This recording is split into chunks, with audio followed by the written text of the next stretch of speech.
मनुष्य जितना कमज़ोर और असमर्थ होता है, ईश्वर उतना ही शक्तिशाली और सामर्थ्यवान होता है। व्यक्ति की अटूट श्रद्धा और विश्वास उस ईश्वर की कृपा को प्राप्त करने का जरिया बनता है। प्रत्येक धर्म में परम पिता परमात्मा को किसी न किसी रूप में माना या पूजा जाता है। फिर चाहे हम उसे ईश्वर कहें या फिर अल्लाह, उस पर किया गया अटूट विश्वास हमें जीवन जीने की शक्ति और सही दिशा प्रदान करता है। अक्सर ईश्वर को लेकर सवाल होता है कि आखिर ईश्वर कहाँ निवास करते हैं, आखिर वे दिखाई क्यों नहीं देते हैं। संतों और महापुरुषों ने उस ईश्वर का वास सत्य और प्रत्येक व्यक्ति के हृदय में बताया है। मान्यता है कि जहाँ सच्चाई और सच्ची आस्था है, वहाँ पर ईश्वरीय कृपा बरसती है। ऐसे में इस बात को अच्छी तरह समझना होगा कि ईश्वर को पाने के लिए हमें अपने अंतःकरण को पवित्र बनाना होगा। ईश्वर सत्य है और वो लोगों के दिलों में विराजमान रहते हैं। ईश्वर के प्रति सच्ची श्रद्धा एवं विश्वास बने रहने पर उनकी अवश्य कृपा बरसती है। ईश्वर को पाने के लिए सिर्फ सिर झुकाना काफ़ी नहीं होता है, उसकी कृपा तो तब बरसती है जब आप सिर के साथ अपने मन को भी झुकाते हैं। ईश्वर पर आप तभी विश्वास कर सकते हैं जब आपको खुद पर विश्वास हो, क्योंकि ईश्वर कहीं बाहर नहीं बल्कि आपके भीतर हृदय में निवास करता है। जिस प्रकार दूध में मौजूद होते हुए भी घी किसी को दिखाई नहीं देता है, फूल गंध में होने के बाद भी नज़र नहीं आता है, उसी प्रकार हमें अपनी बुराई, दूसरों की भलाई, बीच में छिपा वृक्ष और सभी जगह मौजूद ईश्वर नहीं नज़र आते हैं। तो दोस्तों, आइए कि ईश्वर कैसे मिल सकते हैं। एक पंडित जी थे। वे रोज़ घर घर जाकर भागवत गीता का पाठ करते थे। एक दिन उन्हें एक चोर ने पकड़ लिया और कहा, तेरे पास जो कुछ भी है मुझे दे दो। तब पंडित जी बोले कि बेटा, मेरे पास तो कुछ भी नहीं है। तुम एक काम करना, मैं यहीं पड़ोस के घर में जाकर भागवत गीता का पाठ करता हूँ। वो यजमान बहुत दानी है। जब मैं कथा सुना रहा होऊंगा, तुम उनके घर में जाकर चोरी कर लेना। चोर मान गया। अगले दिन जब पंडित जी कथा सुना रहे थे, तब वो चोर भी वहाँ आ गया। तब पंडित जी बोले कि यहाँ से मीलों दूर एक गांव है वृंदावन। वहाँ पर एक लड़का आता है जिसका नाम कान्हा है। वो हीरो जवाहरातों से लदा रहता है। अगर कोई लूटना चाहता है तो उसको लूट लो।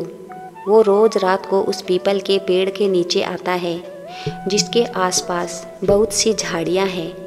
चोर ने ये सुना और खुशी खुशी वहाँ से चला गया। वो चोर अपने घर गया और अपनी बीवी से बोला कि आज मैं एक कान्हा नाम के बच्चे को लूटने जा रहा हूँ, मुझे रास्ते में खाने के लिए कुछ बांध कर दे दो। पत्नी ने कुछ सत्तू उसको दे दिया और कहा कि बस यही है जो कुछ भी है। चोर वहाँ से संकल्प लेकर चला गया कि अब तो मैं उस कान्हा को लूट कर ही आऊँगा। वो पैदल ही पैदल टूटे चप्पल में ही वहाँ से चल पड़ा। रास्ते में वो कान्हा का नाम लेते हुए वो अगले दिन शाम को वहाँ पहुँचा जो जगह उसे पंडित जी ने बताई थी। अब वहाँ पहुँचकर उसने सोचा कि अगर मैं यहीं सामने खड़ा हो गया तो बच्चा मुझे देखकर भाग जाएगा, तो मेरा यहाँ आना बेकार हो जाएगा। इसलिए उसने सोचा क्यों न पास वाली झाड़ियों में ही छुपा जाए। वो जैसे ही झाड़ियों में छुपा, झाड़ियों के कांटे उसे चुभने लगे। उस समय उसके मुँह से सिर्फ एक ही आवाज़ आई, कन्हैया, ओ कन्हैया। उसका शरीर लहूलुहान हो गया, पर मुँह से सिर्फ यही निकला, कन्हैया, ओ कन्हैया, कान्हा, ओ कान्हा। अपने भक्त की ऐसी दशा देख के कान्हा जी चल पड़े। तभी रुक्मणी जी बोली कि प्रभु कहाँ जा रहे हो, वो आपको लूट लेगा। प्रभु बोले, कोई बात नहीं, अपने ऐसे भक्तों के लिए तो मैं लूट जाना तो क्या, मिट जाना भी पसंद करूँगा। ठाकुर जी बच्चे का रूप बनाकर आधी रात को वहाँ आए और जैसे ही पेड़ के पास पहुँचे, चोर एकदम से बाहर आ गया और उन्हें पकड़कर बोला ओ कन्हैया, तूने मुझे बहुत दुखी किया है। अब ये चाकू देख रहा है ना, अब चुपचाप अपने सारे गहने मुझे दे दे। कान्हा जी ने हंसते हुए उसे सब कुछ दे दिया। चोर हंसी खुशी अगले दिन अपने गांव में वापस पहुंचा। सबसे पहले उसी जगह गया जहां पंडित जी कथा सुना रहे थे। जितने भी गहने वो चोरी करके लाया था, उनका आधा उसने पंडित जी के चरणों में रख दिया। जब पंडित जी ने पूछा कि ये क्या है, तब उसने कहा, आपने ही मुझे उस कन्हैया का पता दिया था, मैं उसको लूट के आया हूँ और ये आपका हिस्सा है। पंडित जी ने सुना तो यकीन ही नहीं हुआ। वो बोले कि मैं इतने सालों से पंडिताइन कर रहा हूँ, वो मुझे तो आज तक नहीं मिला, और तुझ जैसे पापी को कान्हा कहाँ से मिल सकता है। चोर के बार बार कहने पर पंडित जी बोले कि चल, मैं भी चलता हूँ तेरे साथ वहाँ पर, मुझे भी दिखा कि कन्हैया कैसा दिखता है। और वो दोनों चल दिए। चोर ने पंडित जी को कहा कि आओ मेरे साथ, यहाँ पे छुप जाओ।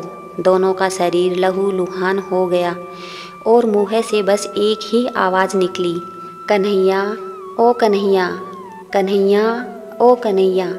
ठीक मध्य रात्रि कान्हा जी बच्चे के रूप में फिर वहीं पर आए। दोनों झाड़ियों से बाहर निकल कर आए। पंडित जी की आंखों में आंसू थे, वे फूट फूट कर रोने लगे।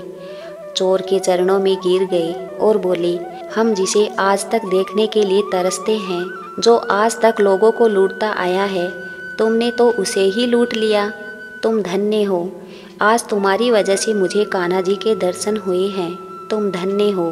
तो दोस्तों देखा, ऐसे हैं हमारे कान्हा का प्यार अपने सच्चे भक्तों के लिए, जो उसे सच्चे दिल से पुकारते हैं तो वो भागे भागे चले आते हैं।